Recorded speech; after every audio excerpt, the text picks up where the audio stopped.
కల్వకుంట్ల చంద్రశేఖరరావు గారు రజోత్సవ సభలు అంటే మీ 25 సంవత్సరాలలో ఏదైతే మీరు తెలంగాణ కోసము పోరాటం చేసిన విషయాలను ఏ రకంగా అయితే మీరు చెప్పిండ్రో దానితో పాటు 10 ఏళ్ల మీ పరిపాలనలో మీరు ఇచ్చిన హామీని ఇంటికి ఒక ఉద్యోగం గాని దళితుని ముఖ్యమంత్రి చేస్తా అని చెప్పి మోసం చేసిన విషయాన్ని గాని గిరిజనులకి పోడు భూములు గాని రైతుల చేతులకి సంఖ్యలు వేసిన విషయాలు ఇలా అనేకమైన పొరపాట్లు తప్పిదాలు అన్నింటినీ మీరు చేసిన వాటిని అంగీకరించి తెలంగాణ ప్రజల్ని క్షమాపణ కోరుతారని చెప్పి మేము భావించినాం.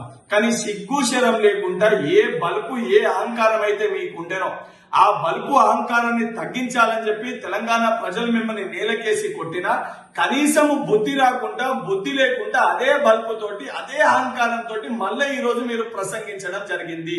తెలంగాణ రాష్ట్రం ఈ రోజు ఇచ్చింది సోనియా గాంధీ గారు. ఏదైతే కుటుంబ సమేతంగా సోనియా గాంధీ దగ్గరికి గాంధీ కుటుంబం దగ్గరికి మీరు వెళ్లి కాలు మొక్కిన విషయాన్ని మర్చిపోయినరా?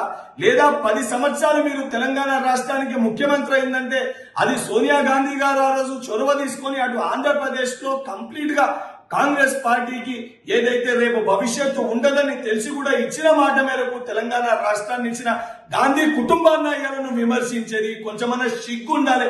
ఈ రోజు ఊసర్వెల్లి లెక్క ఎప్పుడు ఏ అవసరం ఉంటే ఆ రకంగా మాట్లాడే వ్యక్తివి నువ్వని ఈ రోజు నీ ప్రసంగంలో చాలా స్పష్టంగా కనబడ్డది.